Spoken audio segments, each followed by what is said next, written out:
The Mandatory Mate. Written by Daniel Marin. Performed by Hannah Burns.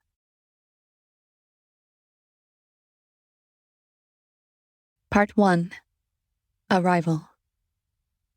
Nick sat on the edge of the cot, staring at the sterile walls of the government facility. The room was clean, quiet, and absolutely lifeless, somewhere between a hospital and a prison. The overhead light buzzed faintly. He signed the waivers. He'd gone through the screenings. He'd passed the psych tests, barely. Now he was here, waiting. They told him she'd arrive soon.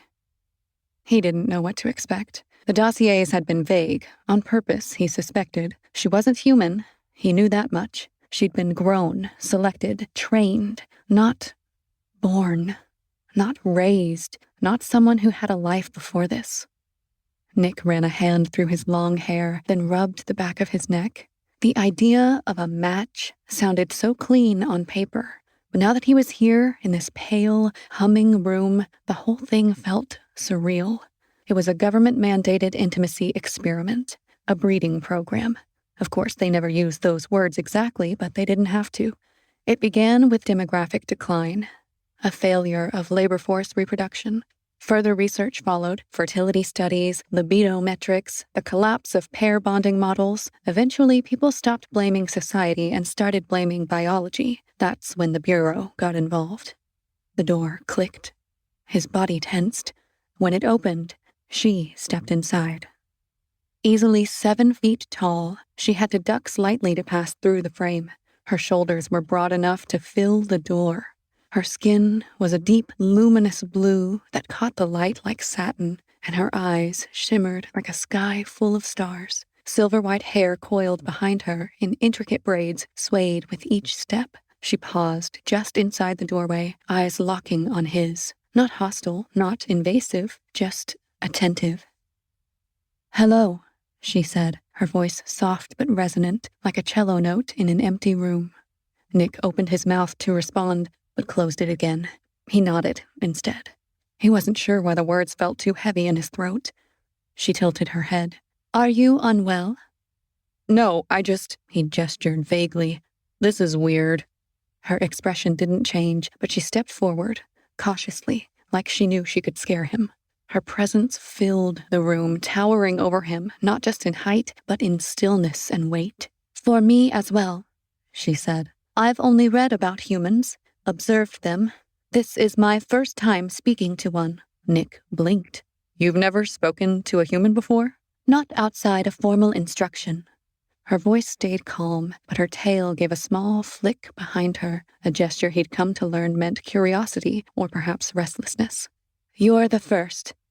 He wasn't sure if her answer made him feel special or like a guinea pig. Probably both. She looked around the room, then back at him. "Are we to live together in this space?"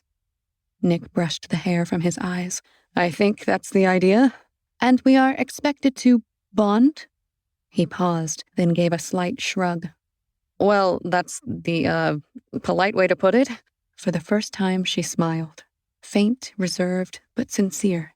"You're nervous." "And you aren't." She considered that. "I am alert." He laughed softly, just a short, surprised breath. "Okay."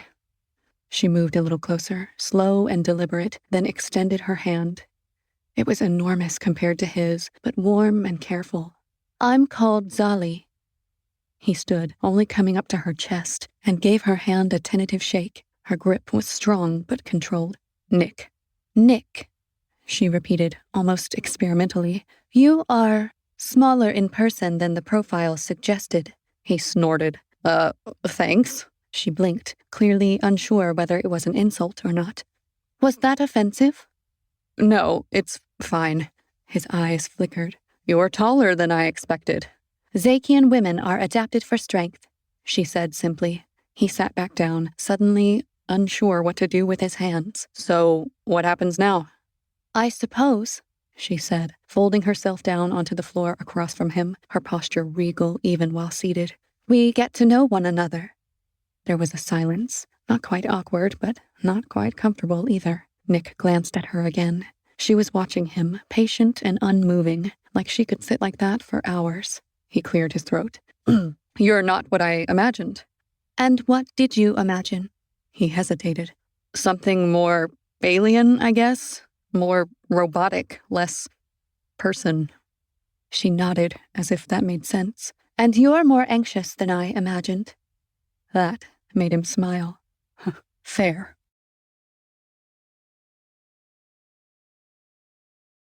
Part 2. Initiation. Nick didn't sleep much that night. He kept waking to the sound of soft breathing, deep and slow, like a big animal resting. Xalli had offered to take the floor, which he'd awkwardly refused, but she insisted anyway. She curled herself up on the mat they'd brought in, arms folded under her head like a sleeping statue. Even in sleep, she looked composed. Her breathing was steady. Her presence was oddly calming and yet entirely alien. When morning came, or at least when the overhead lights brightened to simulate morning, she was already awake. Sitting cross-legged on the floor, eyes closed, spine straight. Meditating? He sat up, rubbing his face. You're really not human, huh? She opened her eyes and regarded him quietly. No, but I've studied your kind. He stretched, bones popping. Do I pass the comparison test? Xalli blinked, considering. You seem softer than most, quieter. Unstable, like lightning before it strikes. Nick made a face. That's not very flattering. It wasn't meant to insult. He shrugged, pulling on a shirt. So, what were you, like, born on your planet? Or did they grow you in some kind of lab? I was grown, she said. Here. He froze for a second, shirt half over his head. You mean you've never even been to Xaekia? No. That's honestly kind of sad. I was made from Xaekian genetic material, fully Xaekian biologically, but my development was guided. Guided how? She glanced away. My temperament, my hormonal responses, my emotional reflexes. Certain attributes were shaped for compatibility. Nick sat down slowly on the edge of the cot. So they made you like this? In part. My body is natural. Xaekian females are large but highly maternal by nature. Some traits of mine are considered desirable to males of your species. Others, though, would frighten or overwhelm a human male. Those were softened, muted. He let that settle. So what does that make you? Part alien, part product? Xalli didn't answer right away. Her eyes were distant now. Not cold, but searching. I think about that often, she said at last. There are instincts that rise in me. Some feel like mine. Others feel placed. I obey easily, and I care deeply. I do not know how much of that was chosen for me. Nick didn't know what to say to that. He studied her as she looked back at him, not with sadness or confusion, but something like quiet recognition. You ever get angry? He asked. Sometimes, she said. I don't always understand why I am. He stood there, biting back more questions. The silence stretched between them again, this time heavier, but not unwelcome. Finally, he said, They don't expect us to fall in love, you know. Yes. And you're okay with that? She didn't smile exactly, but there was a softening in her face. I do not know, but I think it is worth trying to get to know someone anyway, even without the promise of love. Nick leaned back against the wall. That's more than most people are willing to give.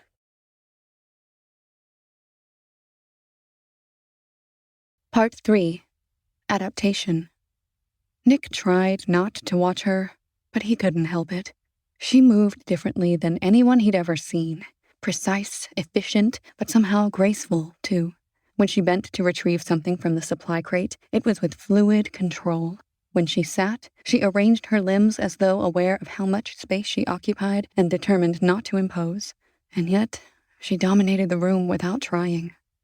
They were eating together now, or rather, eating in the same room. She didn't require food as often as he did, but when she did eat, it was quiet and methodical. Her portions were large. So were her hands. When she drank from the water canister, it looked comically small. You ever feel too big? Nick asked suddenly. Xalli looked up. She wiped her mouth before answering, a small, human-like habit she'd picked up. Yes, frequently. Nick nodded. I do too, just for different reasons. Her voice faltered. You feel too big? Not physically, more like I take up too much space even when I try not to. He paused, his eyes scanning as if to find the words. I overthink everything. Talk too much, or not at all, say the wrong thing, and then feel bad about it for a week. Xalli considered this. That seems like a different kind of bigness, one that lives inside. Nick smiled faintly. That's poetic. It's just an observation. Still, it lingered with him. She asked, "Why did you volunteer?" He looked away. It wasn't really volunteering. For a guy like me, it was, strongly suggested. Xalli said nothing. He appreciated that she didn't prod. After a while, he asked, "And you? Did you have a choice?" I had preferences, she said carefully. They informed me that my match would be human. I agreed. That's not the same as choosing. No, she said. But I felt it was a chance at a new beginning. Nick studied her for a moment. Do you like it, being here?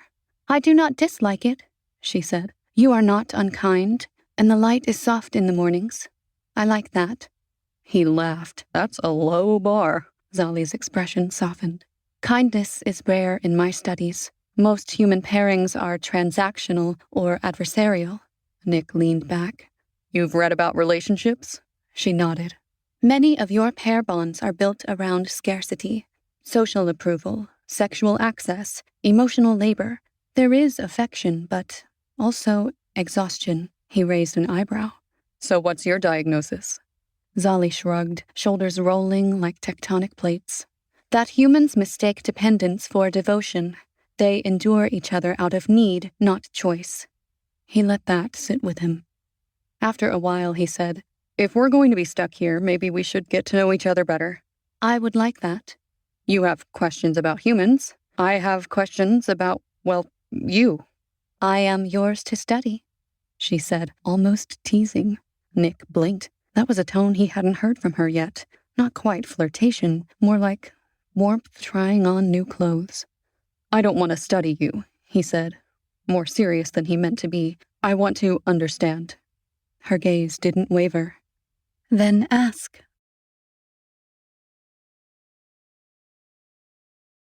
Part 4.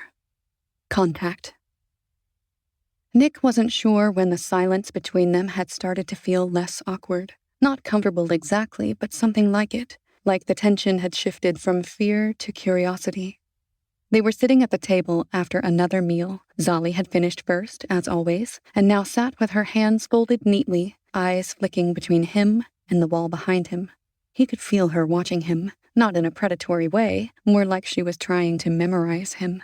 He cleared his throat. You stare a lot. She didn't blink. You change when you're thinking. Your face moves. My face moves. Yes, you press your lips together, then release them, then frown, then do it again. Nick smirked. Sounds annoying. I like it, she said, without hesitation. That stopped him. He looked up. She was still watching, expression unreadable. He felt heat crawl up his neck. You know how weird this is for me, right? I suspect it is also strange for me, she replied, but perhaps in different ways. Like how? I was created for companionship, designed to nurture, to bond, but I have never done it. My knowledge is theoretical. You're saying you're winging it. I'm saying I want to do it right, and I don't know how. Nick looked at her then, really looked. Her posture was perfect, but her hands were clasped too tightly. She was tense, but not from fear, from effort, from restraint. He rubbed his palms against his thighs. Do I make it harder? No, she said softly. You make it feel real. That answer knocked something loose in his chest. There was a pause, then she added, May I ask a personal question? He shrugged. Sure. Do you find me pleasing? The air shifted. Nick looked away. That's a loaded question. I mean physically, aesthetically. Humans respond to symmetry and softness. I was made with those cues in mind. He swallowed. Yeah, you're gorgeous. She nodded, almost clinically, and looked down at her hands. Nick hesitated. Why do you ask? I want to understand when your silence means discomfort and when it means something else. That made him laugh, short and self-conscious. Fair. She reached for the water, and her hand brushed his across the table. Light, accidental, or maybe not. His fingers twitched, but he didn't pull away. She didn't either. The contact lasted less than a second, but it echoed through him like an aftershock. Neither of them spoke for a long moment. Then Xalli rose from the table and began to tidy up as if nothing had happened. Nick sat still, his hand open on the table, like it was waiting for something that hadn't quite arrived.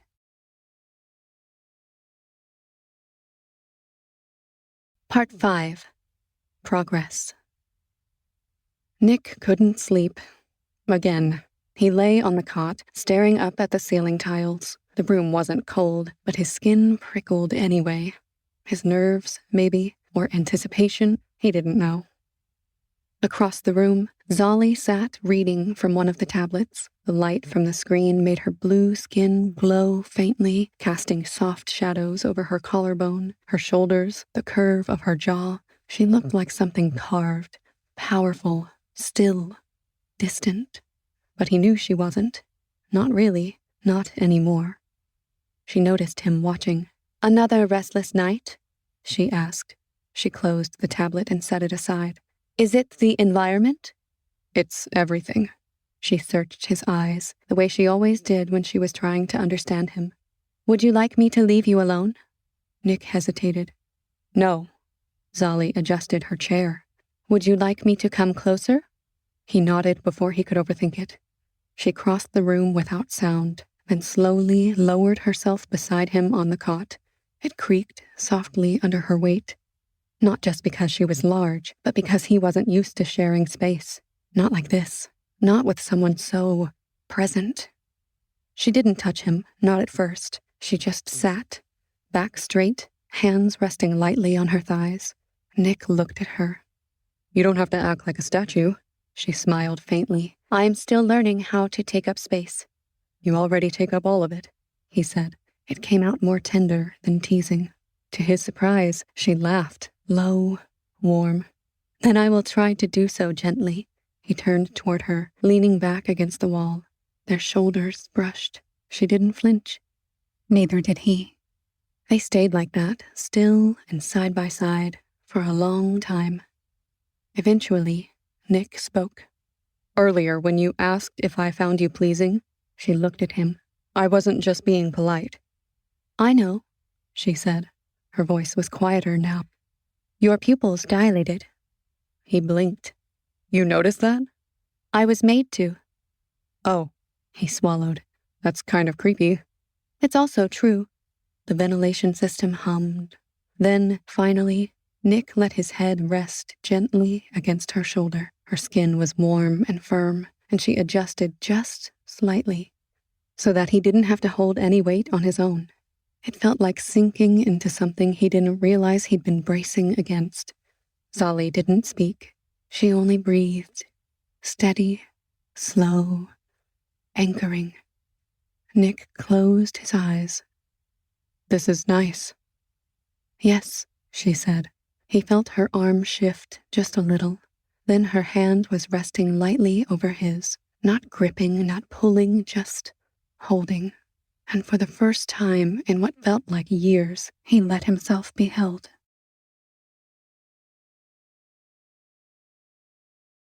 Part 6. Exposure. They weren't alone anymore. 3 new couples had been brought into the adjacent facilities, 1 human pair, another 1 human Xaekian, and 1 Xaekian pair.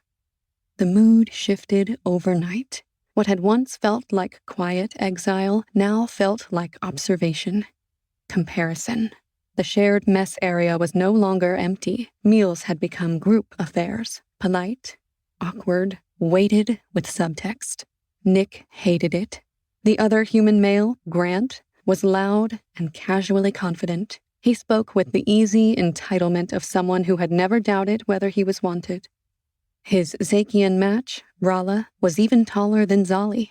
Built like a temple, she seemed less restrained too, more expressive, more flirtatious. She laughed often and loudly. Rala touched Grant's arm when she spoke to him. Everything about them seemed to fit.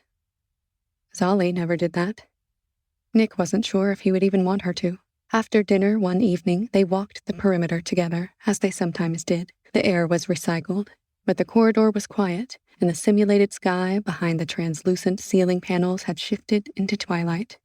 "You're quiet tonight," Xalli said. Nick gave a humorless laugh. "Kind of hard not to notice how different we are, compared to them. We are all in an unnatural situation." "Yeah, but they seem to be enjoying it." She paused, then asked, "Do you want what they have?" He looked at her. "Do you?" Xalli's gaze never faltered. "I do not envy affection performed for others. I prefer what we share in silence." He nodded slowly. "Me too." They kept walking. Later, back in their room, he collapsed onto the cot with a sigh. "They're watching us." "Yes," she said. "They have been since the beginning." "Do you think they expect us to fail?" "No. I think they are waiting to see what a successful pairing looks like." Nick turned toward her. "And what does success look like to you?" Xalli approached slowly, then crouched beside him, resting one large hand on the edge of the cot. "I don't know," she said. "But if this is truly a test, then I would rather pass it with you than fail it alone." That made something knot in his chest, something that felt like loyalty or maybe devotion. He reached out, and her fingers curled gently into his. "I can't stand this place," he whispered. "I know," she said, and she stayed kneeling beside him, hand in his, while the overhead lights dimmed to artificial night.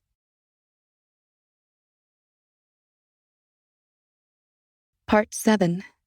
Confrontation. The bar was nicer than Nick expected.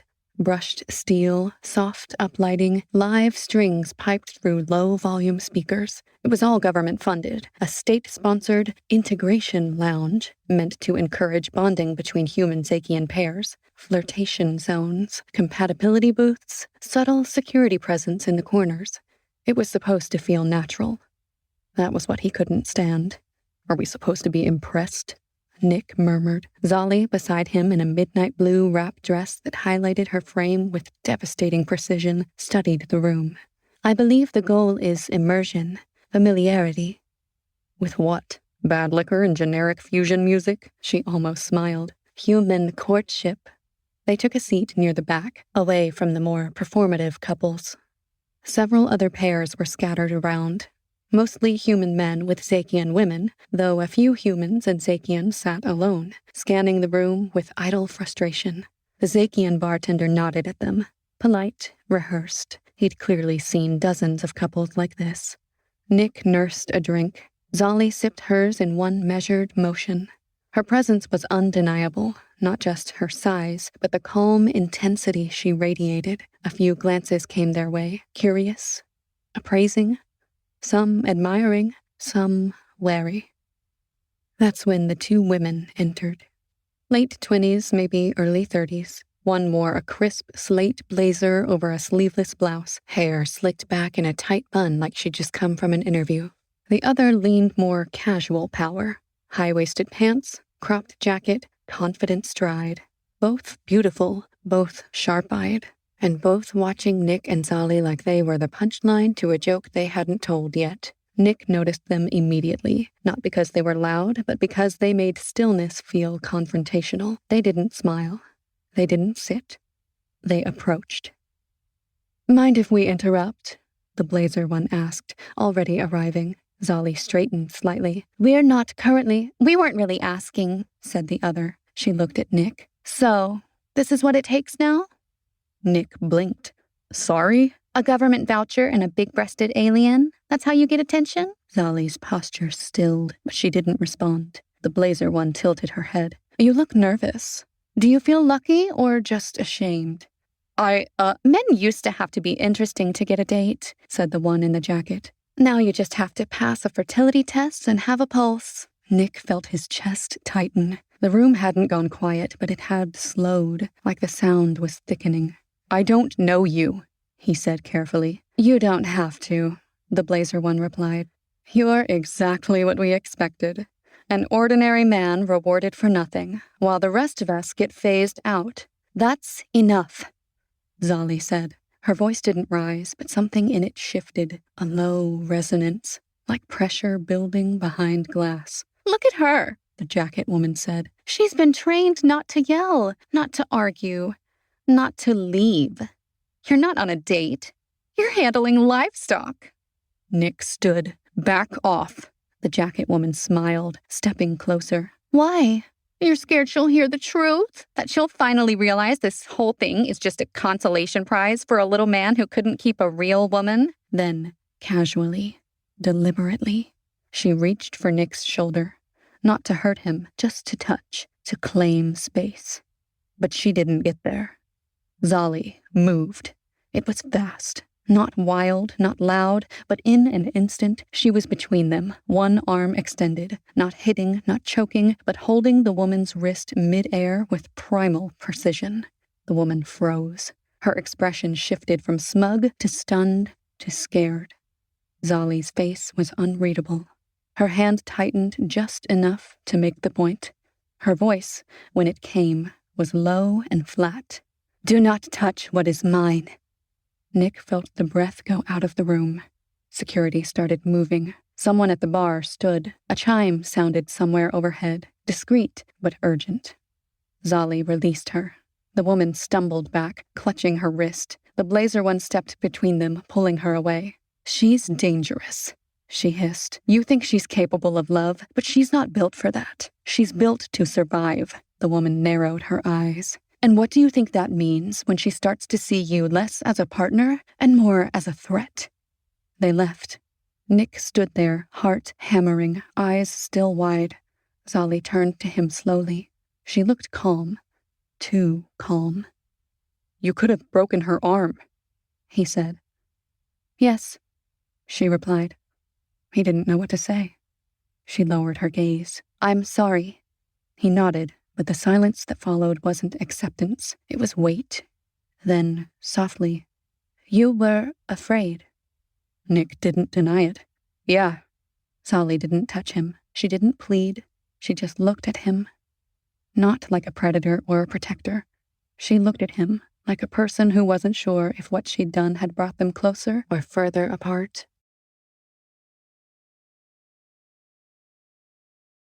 Part 8. Disequilibrium.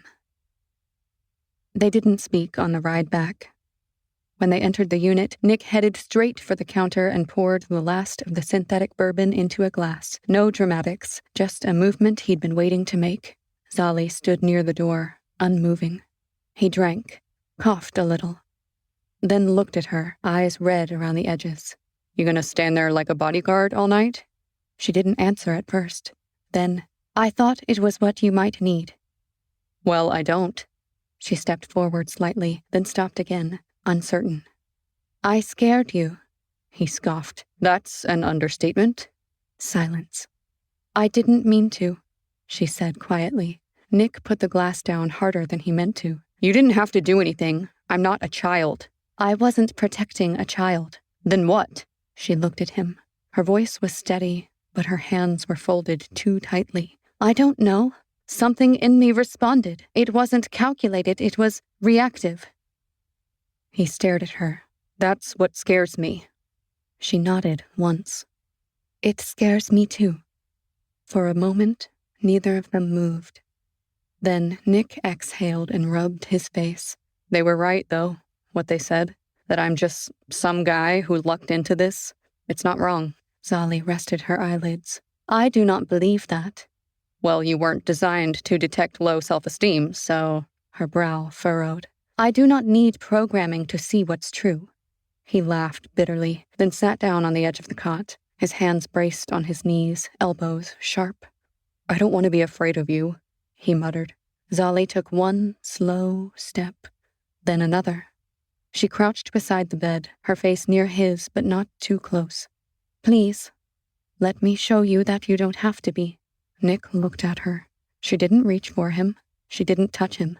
So he made the move. He shifted back onto the cot and laid down on his side, slowly, like the bed might break. Then he hesitated. Xalli moved behind him, A breath of movement, deliberate and cautious. She laid down on her side, curving her body around his, not quite touching. Her hand hovered above his hip. Then Nick, eyes still open, reached back and pulled her arm gently across him. He didn't say anything. Neither did she. Her body was enormous behind his, firm, unshakable, curved in all the places the world had told him not to need. He let himself exhale into her. She pressed her cheek against the back of his head. Her hand rested just under his ribs. A pause. Then, still scared? She asked softly. Yeah, he said, but not of you.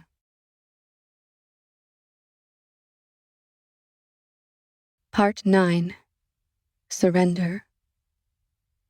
They stayed like that. Not safe from the world, but sheltered from it, if only just for a little while. Nick didn't know how long they lay there, pressed together in the quiet. Minutes? An hour? The synthetic bourbon in his blood blurred the edges of time. But the warmth of her behind him, the shape of her hand on his ribs, the sound of her breath, those things stayed sharp, real. Eventually, she spoke. I want to kiss you. His body tensed. What? I mean it, she said, not moving. Now? Only if you are ready. He turned slightly, just enough to glance back at her over his shoulder. How could I be? Then, more quietly, yes. They turned toward each other, slow and deliberate, like orbiting bodies drawn into alignment. The cot creaked beneath them. It was narrow, not made for two, especially not two like them. But somehow, they fit. Maybe it was the bourbon, maybe the adrenaline crash, maybe the silence that had grown so still it felt like it might break if one of them exhaled too hard. But when Nick looked at her, he didn't see the threat from earlier, or the woman who shielded him like a weapon. He saw her eyes, deep, star-flecked, impossibly still, like the sky of a world that no longer turned. You are hesitant, she said gently. I haven't done this in a long time. Her eyes lowered. But you have done it. I have not. She seemed almost ashamed. Xaekians were not built to kiss, but I've learned what it means to your species, to memory, to meaning. He blinked. But it's my first kiss with you. That counts for something, right? A small smile found its way to her lips. It does. Her hand brushed his cheek, cool against the heat blooming beneath his skin. Then, may I? He nodded. She leaned in slowly, her movements careful, reverent.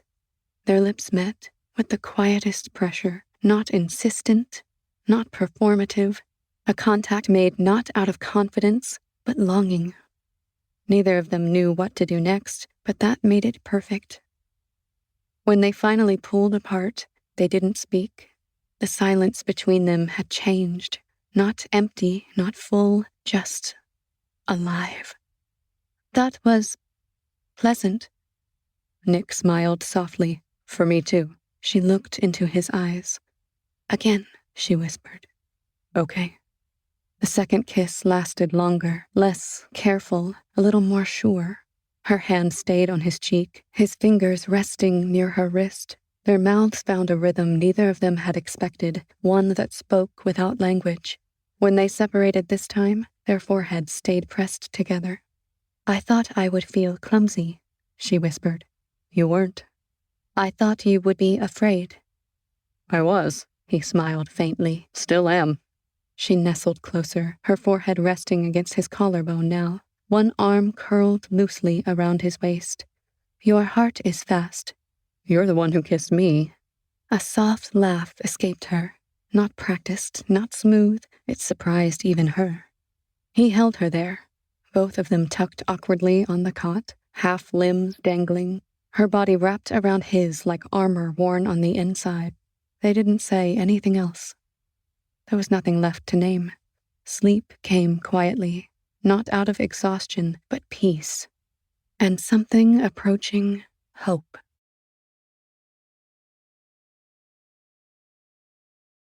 Part 10. Stabilization. Nick woke before Xalli for once. Her arm was still around him, loose now, relaxed in sleep. He could feel her breath at the back of his neck, slow, steady, a rhythm he hadn't realized he'd come to rely on. He didn't move right away. He just lay there, listening. They hadn't said much the night before, and still, this quiet weight of her body behind his, not crushing, but sheltering, said enough. Eventually, he slipped out of her grasp and sat up. The lights hadn't adjusted yet. The room was dim, a pre-dawn gray. He got dressed without waking her.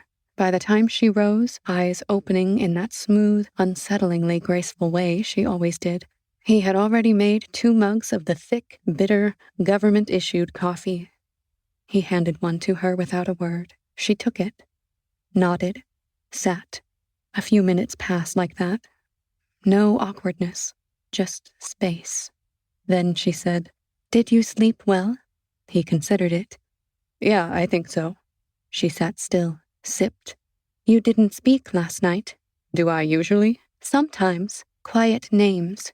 Yours, sometimes mine." That stopped him. He stared at his cup. "Was I yelling?"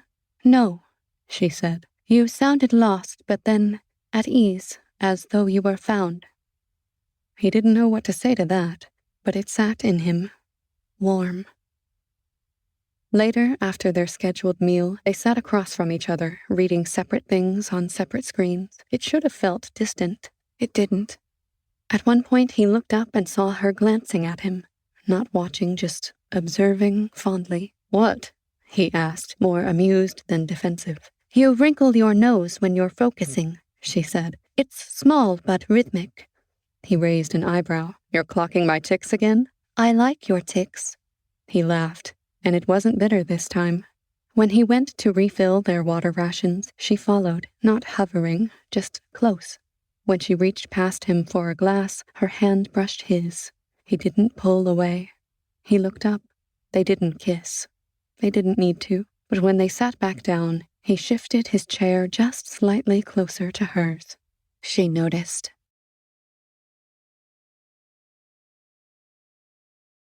Part 11. Countdown. The envelope came thicker than usual, marked with an amber stripe, provisional memorandum. Nick didn't open it right away. He held it, thumb resting on the seal, while his breakfast went cold beside him. Xalli entered, still drying her hair, and stopped when she saw the envelope. He broke the seal in silence.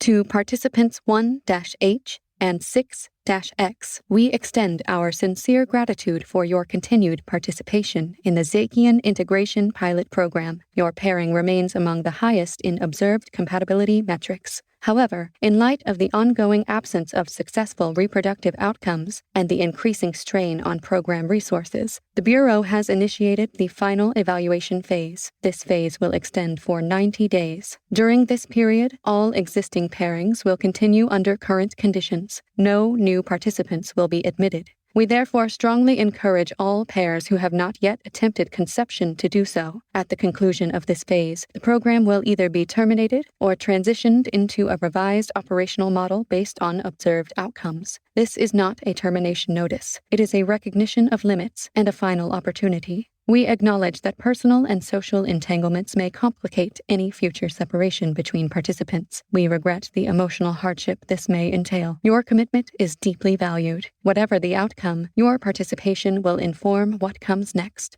The Interspecies Development Bureau. Nick folded the letter slowly, then just held it in his lap. Xalli had read over his shoulder. She didn't sit down. She just stood there for a while, one hand on the back of the chair. "They're shutting it down," she said finally. "Not yet," he echoed, "but the clock's ticking." She walked toward the window. Her steps were quiet, deliberate. "It makes sense," she said. "They can't keep justifying the cost, the optics." Nick looked down at the table. "They still want to believe it could work. That's why we get one last trial period." Xalli leaned her forehead against the glass. "It was always a trial. They just stopped calling it that." He let the silence stretch. It wasn't hostile, just heavy. "They're not wrong," she added after a moment. "It isn't working, not the way they wanted." "No," he agreed, but that doesn't make it easier. She turned, finally, and looked at him, eyes clear but tired. So, what do we do? He didn't have an answer right away. Then, we keep showing up. She nodded once, then came to sit beside him, folding her arms on the table, resting her chin there like someone who'd been pretending to be strong all the time. He reached out, and their hands found each other without needing to talk about it. 90 days. They didn't speak again until lunch.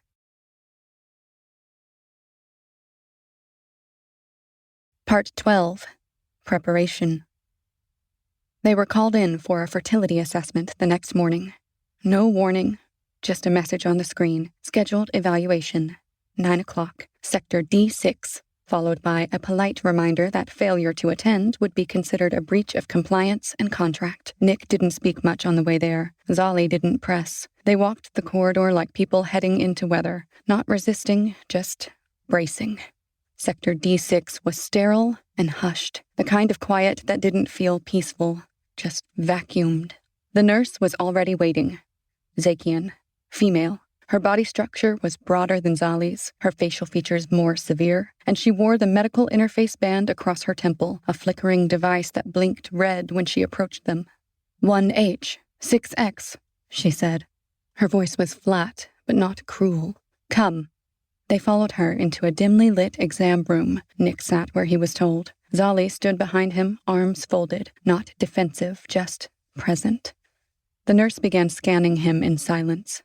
No greeting, no softening. Her movements were practiced, impersonal, but something about her face felt distant in a personal way. Not detached necessarily, but removed. After a while, Nick risked a glance up at her. You used to be in the program? She didn't stop working. Yes, Xalli spoke gently. With a human? The nurse looked at the floor. Yes. They didn't ask for more. They didn't need to. Her body said what her voice didn't. She was not in it anymore. She finished with Nick and turned to Xalli. Standard evaluation. You'll feel pressure. Hold still. The room was quiet except for the machine's gentle whirring and the slow pulse from the wall panel. Nick watched her.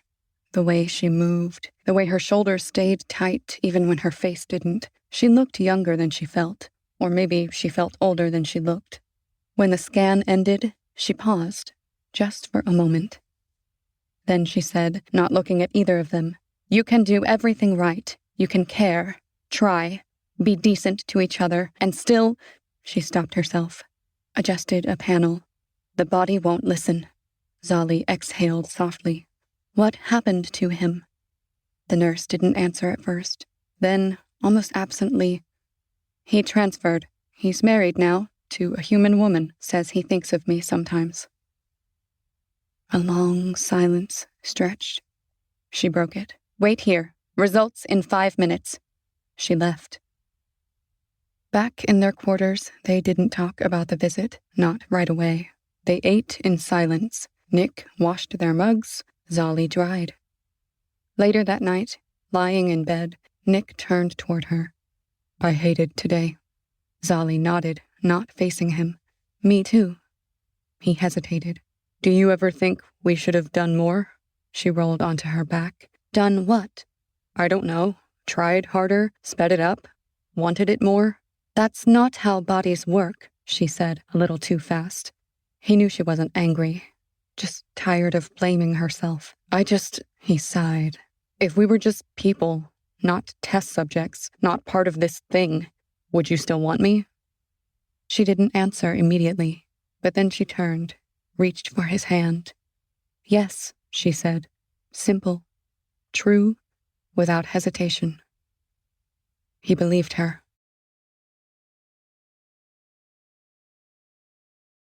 Part 13. Stagnation. The days resumed their shape, at least on the surface. Breakfast at 7:30, screen check-ins, light exercise, nutritional monitoring, rest cycles. Everything is clean, accounted for, and increasingly unbearable. They didn't fight. There was no big shift, but time had begun to slide sideways. Xalli hummed less when she cooked. Nick took longer to respond when she asked questions, not because he didn't hear, but because he was weighing how to answer everything. Even simple things felt suddenly freighted. Did you sleep okay? What do you feel like eating? Should we go outside today? Each one carried the echo of, are you still with me in this? And yet, in small ways, they tried. One night she sat beside him on the couch, shoulder just brushing his. He tilted his head slightly toward her without making a thing of it. She didn't lean in, but she stayed.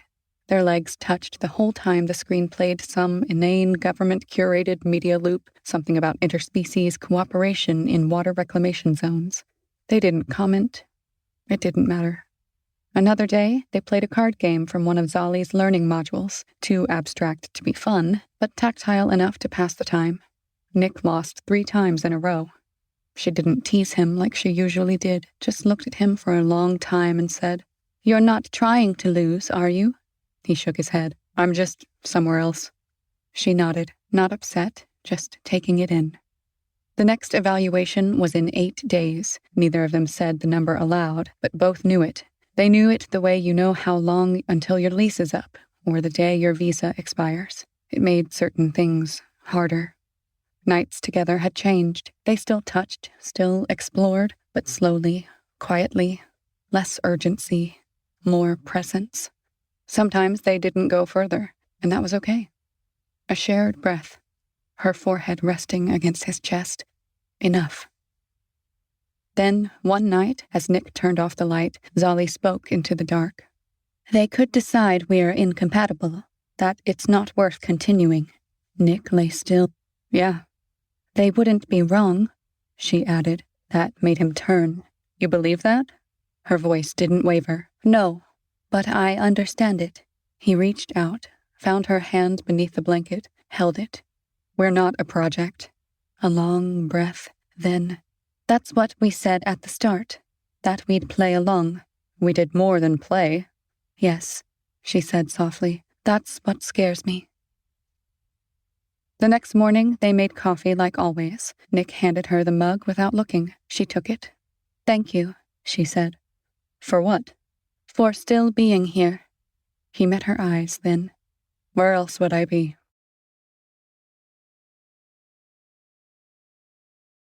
Part 14. Priming. They were folding laundry when it came up. Not metaphorically, actual laundry. The government issue fabric with its stiff corners and antiseptic scent. Xalli held one of his shirts, smoothing the seams with practiced hands. Nick sat beside her, pairing socks. "I keep wondering," he said, not looking at her, "when they'll ask why we haven't, you know." She kept folding. "They haven't asked yet."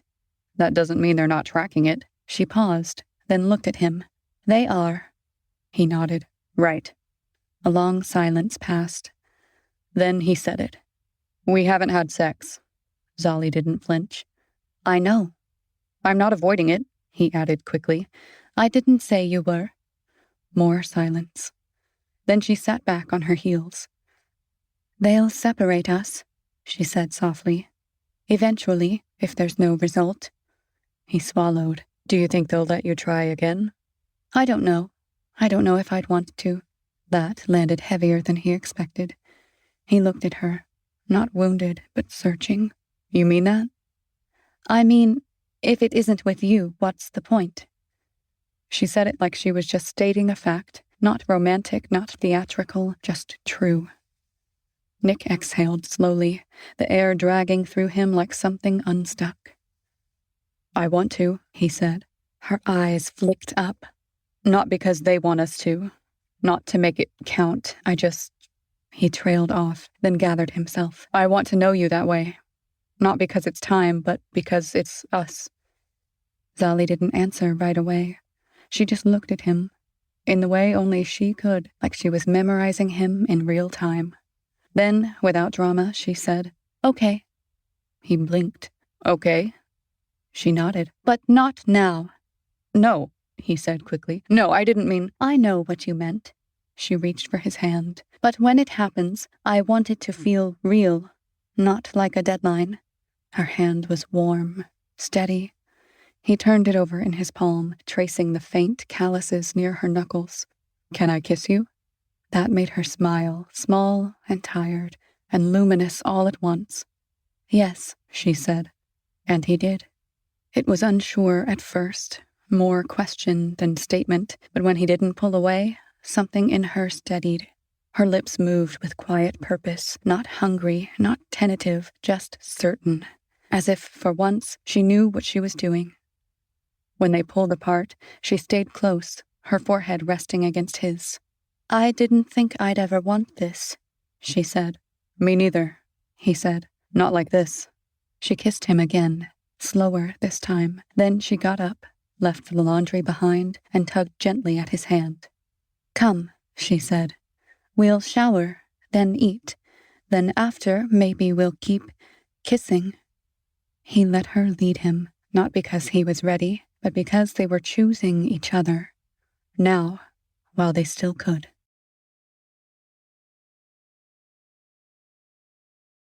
Part 15. Impact.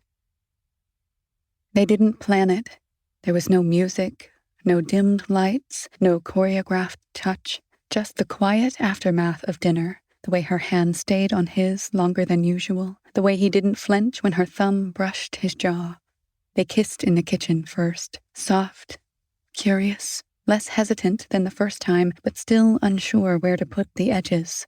Her hand slid behind his neck. He leaned into it.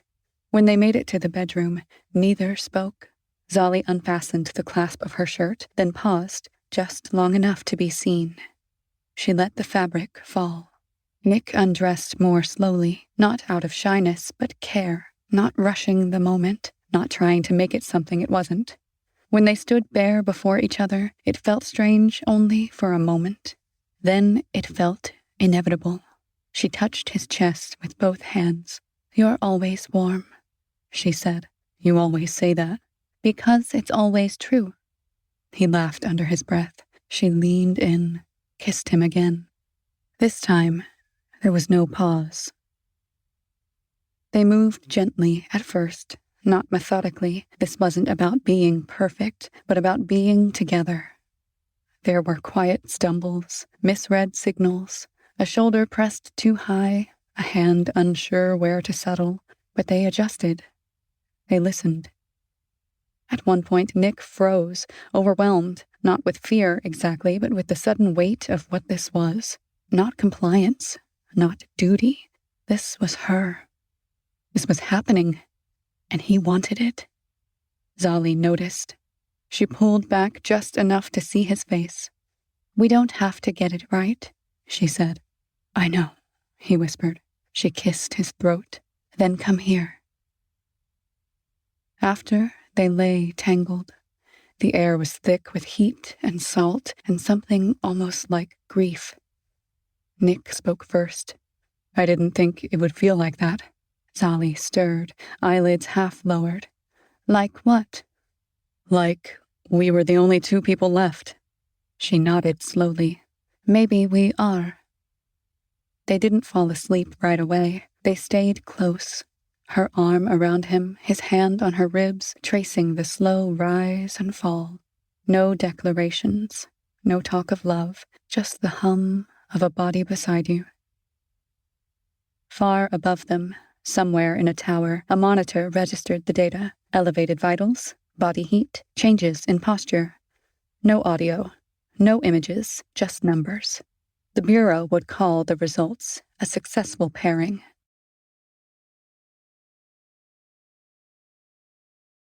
Part 16. Exposure 2. They woke quietly. No words at first, just shared warmth, slow breath, and the unfamiliar comfort of waking up already touching someone. Xalli's arm was over his chest. Nick's hand rested against the curve of her hip. Neither moved. Eventually, she rolled away with a sigh and sat up. "We should shower." He nodded. "I'll start the water." By the time they finished, a message was waiting on the console. "Mandatory medical follow-up. RE. Reproductive Viability Evaluation. Phase 2 Acceleration. Time, 1300 today. Location, Sector D6. Report promptly. Staff assignment, Dr. Alu Say." "Acceleration?" Nick said aloud. Xalli read the message once, then again. They want answers sooner. Nick looked at her. You okay? She didn't answer right away. I'm fine. She wasn't. Sector D6 hadn't changed, but the energy had. The nurse wasn't there this time. Instead, a tall Xaekian man in a navy coat stood by the console, adjusting parameters on a floating display. He didn't turn when they entered. 1H, 6X, he said without looking. Sit. Xalli tensed beside Nick. The doctor finally turned. His face was sharp, not just angular, but deliberate, every expression honed into economy. There was no warmth in his gaze, just a weary, sterile assessment. His name tag read, Alu Say. I'll be conducting today's scan. The previous nurse has been reassigned. To what? Xalli asked. Recovery, he replied. Where most Xaekian females eventually go. Nick felt Xalli's hand twitch beside him. The doctor continued as if he hadn't spoken. We've upgraded the sequencing model. You'll feel some pressure. Do not interrupt the scan. Xalli climbed onto the exam table, jaw set. The machine began to hum. Lights flickered. Dr. Alusay watched the data stream with a narrowed gaze. No commentary, no bedside voice. After several minutes, he stepped closer to the panel and said, as if noting the weather, Your body is beginning to treat his DNA as foreign. Nick blinked. What does that mean? Dr. Alusay looked at him for the first time. The contempt wasn't loud, but it was obvious.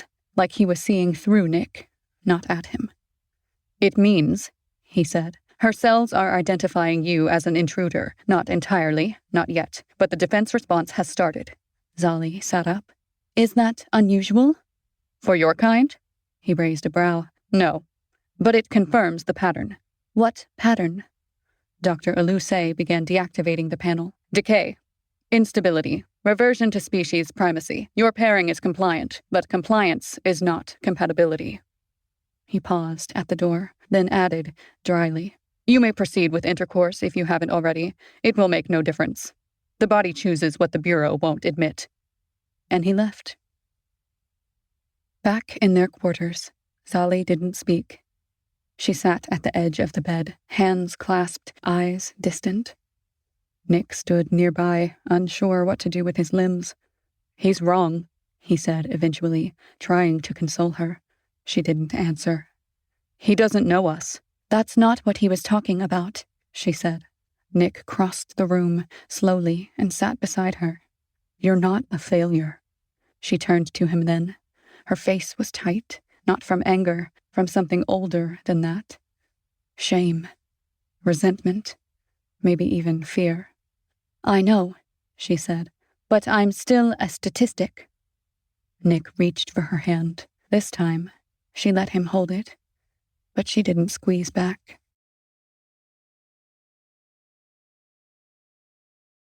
Part 17. Regression. The morning light was pale, filtered through the Bureau-approved blinds. It made everything look clinical. Nick lay awake, staring at the ceiling. Xalli's back was to him. She hadn't touched him all night. When she finally moved, it was only to sit up and stretch. Her silhouette was still breathtaking, broad-shouldered, strong, but there was no invitation in her posture, just routine. You're up early, Nick said, voice soft. I never really slept, she replied, standing. Her tail flicked as she padded toward the kitchenette. She didn't ask him if he wanted anything. She always used to. She wasn't cold. She wasn't cruel. She was just procedural. She answered questions. She smiled when spoken to, but her smile didn't touch her eyes. Nick tried to joke. She laughed politely. He touched her waist as she passed, and she didn't flinch, but she didn't linger either. By mid-afternoon, the silence between them had gained a kind of gravity. He couldn't bear it. I feel like I'm losing you, he said. Xalli didn't respond at first. Then she turned, very slowly. You're not, she said. I'm still here. She wasn't lying, but it wasn't the truth either. That night, she joined him in bed again, but lay stiffly beside him. Her breath was steady, her body unmoving. Nick couldn't sleep. "Talk to me," he whispered. Xalli's eyes blinked open in the dark. For a moment, they glowed faintly. Those scattered star-like flecks. "I don't know what to say." "Say anything. Say why you're pulling back." A long silence. Then, barely audible. "I'm afraid of failing. You, the program, myself. All of it." Nick reached for her hand. She didn't resist, but she didn't return the pressure. "I don't want to watch you disappear," he said. "I don't want to disappear." She sat up abruptly, rising with too much force. The bed creaked, the floor groaned under her weight. Her hands flexed involuntarily, muscles rippling. For a second, Nick felt a flicker of unease, not because he thought she'd hurt him, but because of how much restraint it seemed to take not to. She clenched her fists and looked away. "I was built to protect, to nurture, to adapt, and I can't even keep you close." Nick stood, approached carefully. "You're not built. You're a person. Then why do I feel like a defective product?" Her voice cracked, sharp, desperate. Her tail lashed once, hard, slamming into the edge of the dresser. It splintered. She winced at the sound, hands trembling. "Sorry," she breathed. "I didn't mean to." He stepped closer, put a hand on her arm. "I know." Her eyes met his. For the first time in days, they held each other, not like lovers, but like two people watching something slowly fall apart and hoping, stupidly, that it might hold. Nick touched her cheek. "You're not yourself lately." "I don't know if I ever was." They didn't make love that night, but they fell asleep facing each other, her massive hand around his smaller one, the only part of their bodies that touched.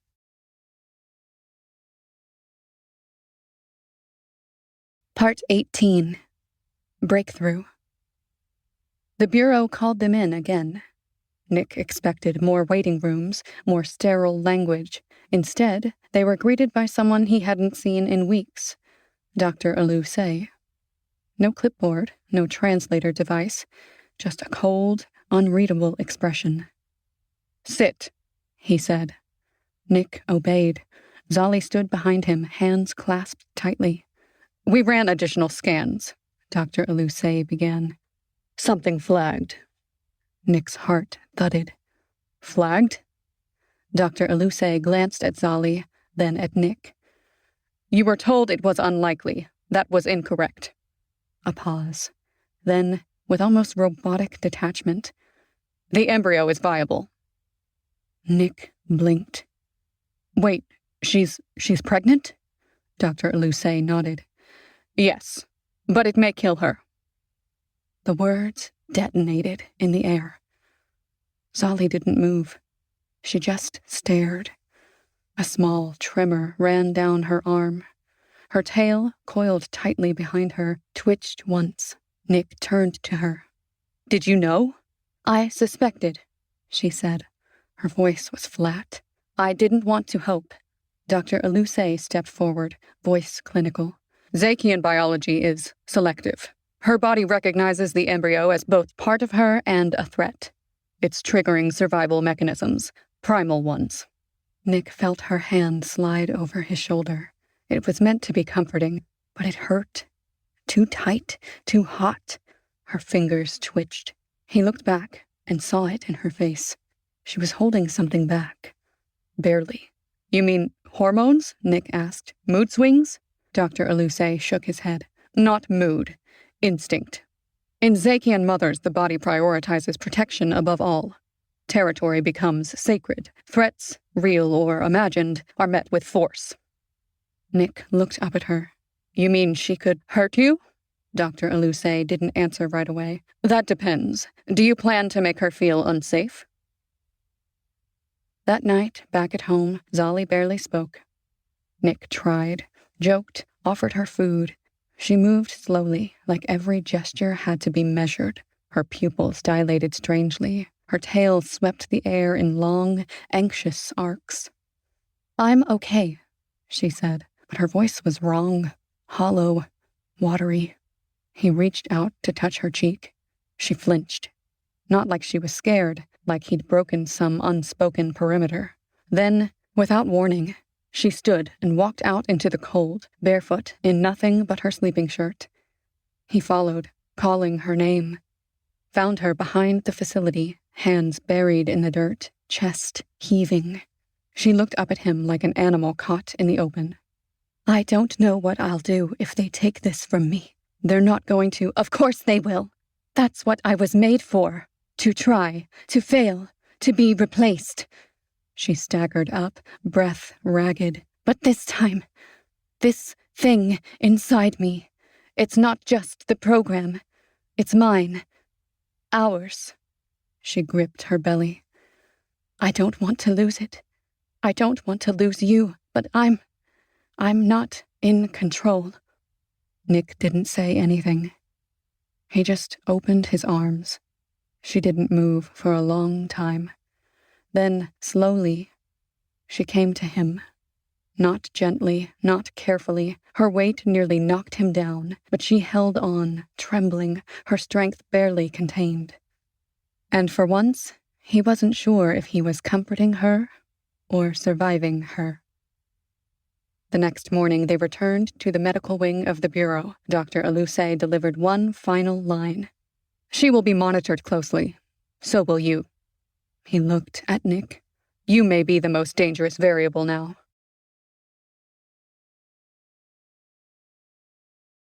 Part 19. Interim. The message arrived as a soft chime on the Bureau console. Nick didn't need to open it. He already knew what it was. 76 days. 2 weeks left. The official trial period was almost over.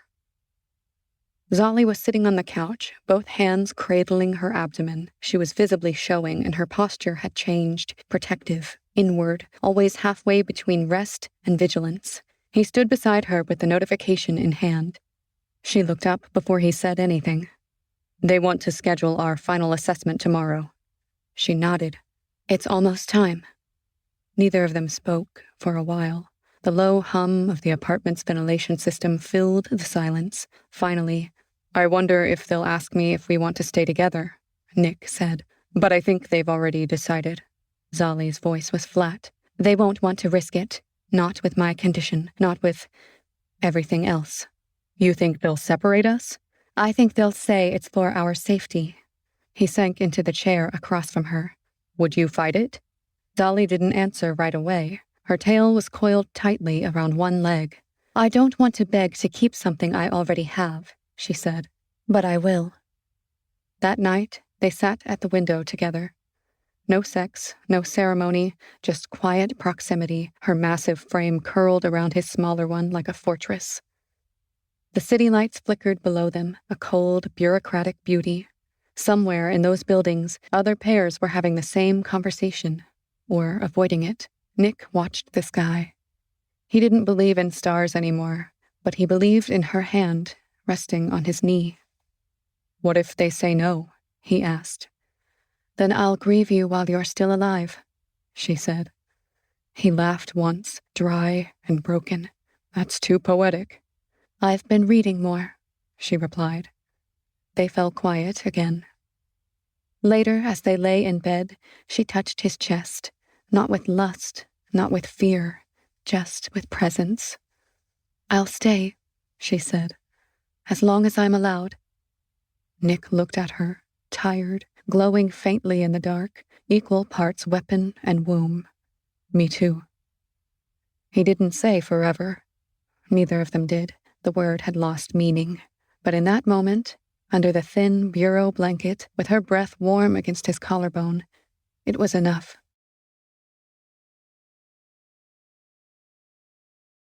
Part 20. Results. The second wave of tests came without fanfare. No alarms, no emergency protocols, just more scans, more data points. Xalli didn't flinch during any of them. She seemed to be somewhere far away, as if she'd already made peace with dying and now didn't know what to do with herself. Nick waited in the observation room, his hands balled in his lap. He hated these walls, the fake wood paneling, the clock with no second hand, everything designed to suggest comfort while quietly counting down. When Dr. Alusay entered, he didn't greet them. He didn't need to. "The body has stabilized," he said, reading from a narrow console. "The hormonal conflict appears to have resolved itself. No catastrophic tissue rejection." Nick straightened. "So, she's okay?" Dr. Alusay glanced at him, then at Xalli. "She is not in immediate danger. That is all I will say." Xalli's posture didn't shift. She was perfectly still, more like stone than flesh. "Will it last?" she asked. Dr. Alusay didn't answer immediately. When he finally did, it was with deliberate coolness. "Xaekian systems were designed for efficiency and survival. If your body decides this child is wasteful, it will do what it must." Nick flinched. Jesus. "I don't follow the reference," Dr. Alusay said. He tapped the side of his device and turned to go. Nick stood. "Wait, what about us? The program is a success. You may remain together," he said without turning back, "pending further observation." A beat passed. Then, almost as an afterthought, "You are, after all, the last pairing I still monitor." Then he was gone. Back at the apartment, Xalli collapsed onto the couch. Not dramatically, just the slow surrender of someone who had been holding herself together cell by cell. "I thought it would feel better," she said. Nick sat beside her, careful not to touch. "It's still good news." She shook her head. "It's not news. It's permission." He didn't argue. She was right. I guess we never had a choice. That night, they lay in bed again. Not clinging, not claiming, just resting. The way people do when they're not sure if they'll get another chance. At some point, her hand found his. "You're quiet," she said. "So are you." She turned to face him. "I didn't mean to scare you, before." "You didn't, liar." He smiled faintly. "I'm still here." She brushed her thumb over his knuckles. "So am I." Something about the flatness of her delivery felt off to Nick. In the Bureau logs, their status changed from trial pair to provisional co-continuation, type A. In plain terms, they were still together, but not free.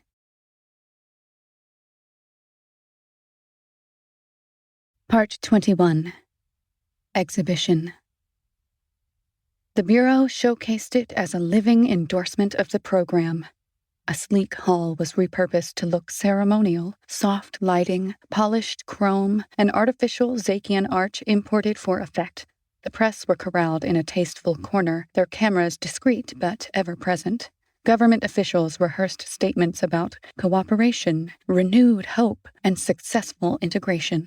Nick stood beside her, stiff in a Bureau-issued charcoal suit, the fabric scratched. His collar felt tight. Xalli wore flowing Xaekian robes in ceremonial whites and silvers, cut to suggest fertility and strength, a parody of elegance wrapped around a swollen reality. Her belly was visibly full. She looked radiant. That's what they would say. But she was sweating. Not just warm, burning. Her skin glistened under the lights, too fast, too much. Her pupils flickered oddly, shifting. She stood perfectly still, but her tail quivered like it was hunting. "Smile," someone whispered. Nick obeyed. Flashes. Applause. Someone handed him a printed statement to read. He didn't remember the words. Something about how honored he was to be a part of progress, how thrilled he was to be a part of the new family, how grateful he was to be a part of something bigger than himself. Xalli's hand brushed his as the photos were taken. For a moment, he thought she might hold it, but she flinched, just slightly, as if the contact burned. No one noticed, or they pretended not to. He looked at her. She didn't look back. Not at him. Not at anything. Later, backstage, he found her seated on a bench, fingers clawed into the wood. Her breathing was shallow and fast. The robe was crumpled around her thighs. Her shoulders heaved. "You did great," he said softly. She didn't answer, just stared ahead as if watching something no one else could see. "This was for them," she muttered finally, her voice low and strange. "What they wanted. It wasn't about us." Nick sat beside her. It never was. A long silence. She turned, eyes distant. "There's something happening to me." His throat tightened. "It's probably just the heat. All the people, it was—" "No," she said, cutting him off. "It's inside. It's changing me." She rose slowly, robe falling unevenly around her body, one hand pressed protectively to her side. Her breath caught. "I need to go home." He stood to follow. She was already walking away, faster than she should have been able to, like she couldn't get out of there fast enough. He followed anyway.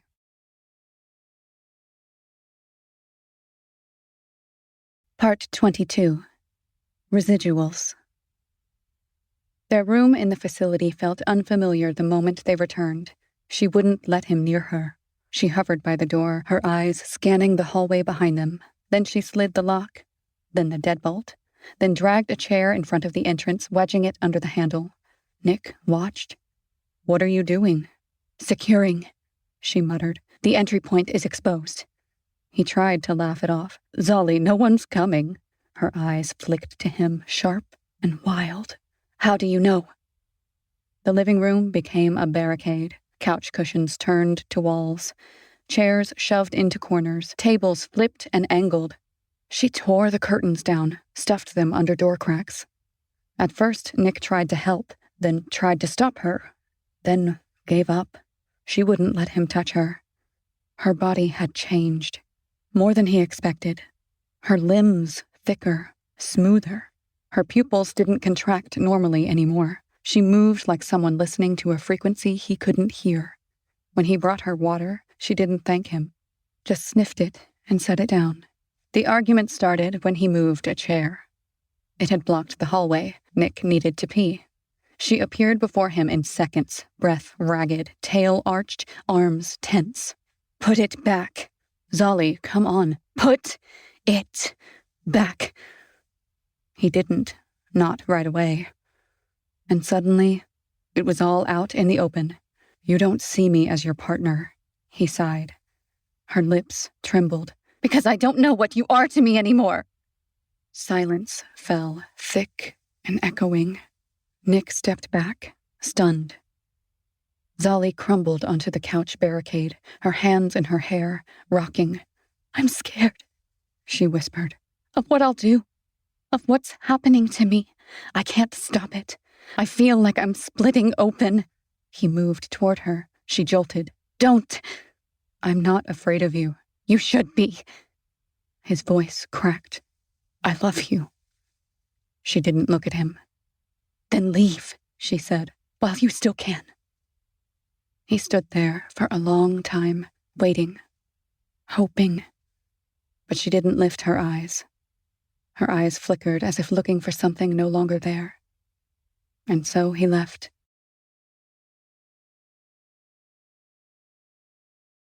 Part 23. Departure. It happened in the night.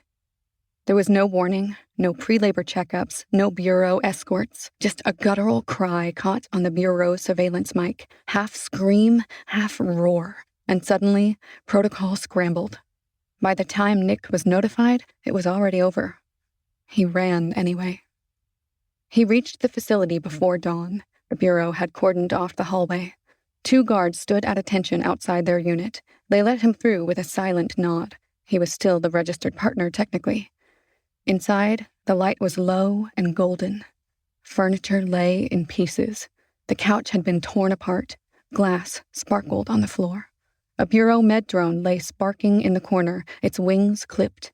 And in the center of the chaos, Xalli crouched, feral, trembling, her back to the door. The infant lay cradled against her bare chest.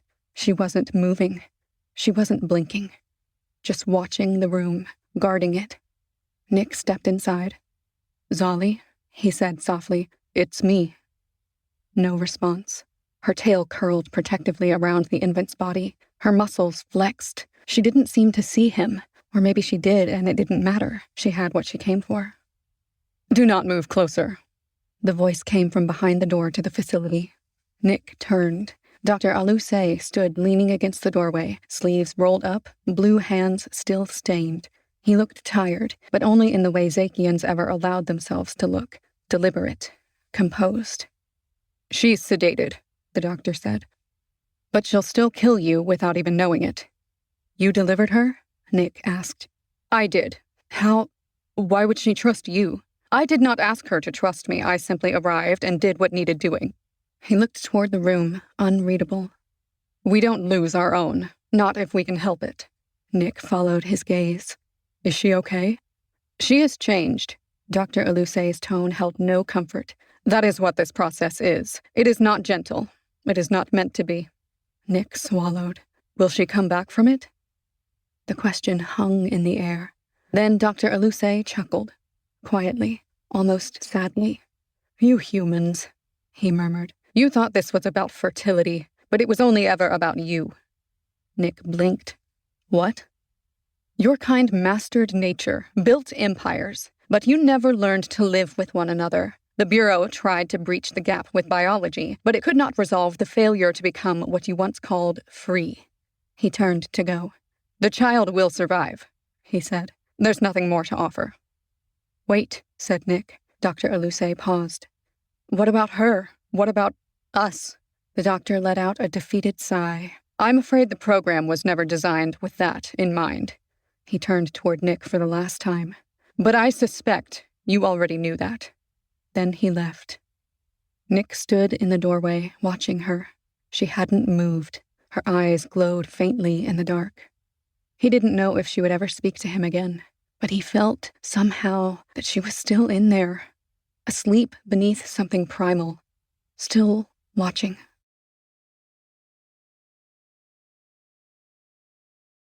Epilogue. The double date.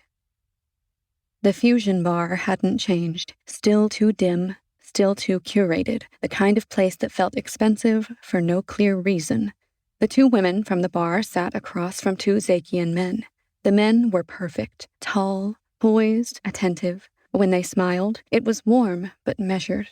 When they listened, they really listened. And yet...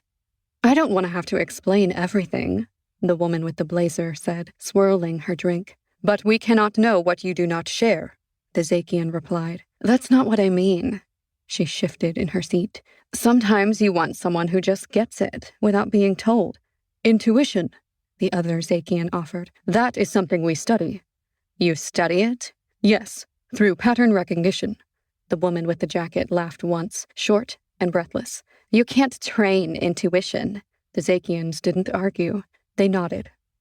That's the problem, she said. You never disagree. It's like you're interviewing for a job. The Xaekians looked at each other.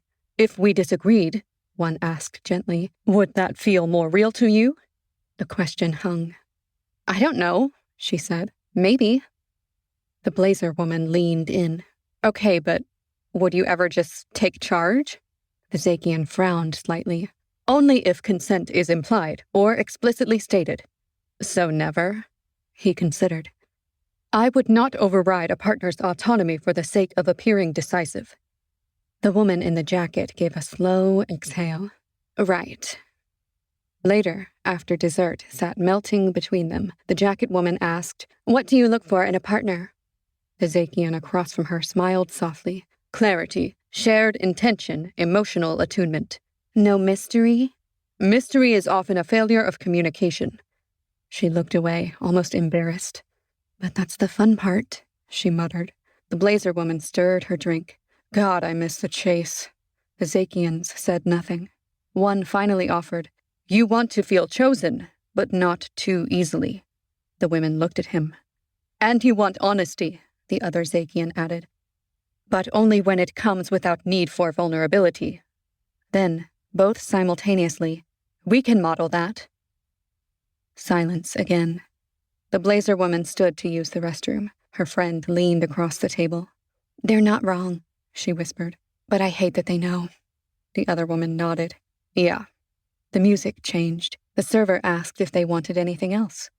One of the women glanced toward the bar, as if expecting someone, but no one came.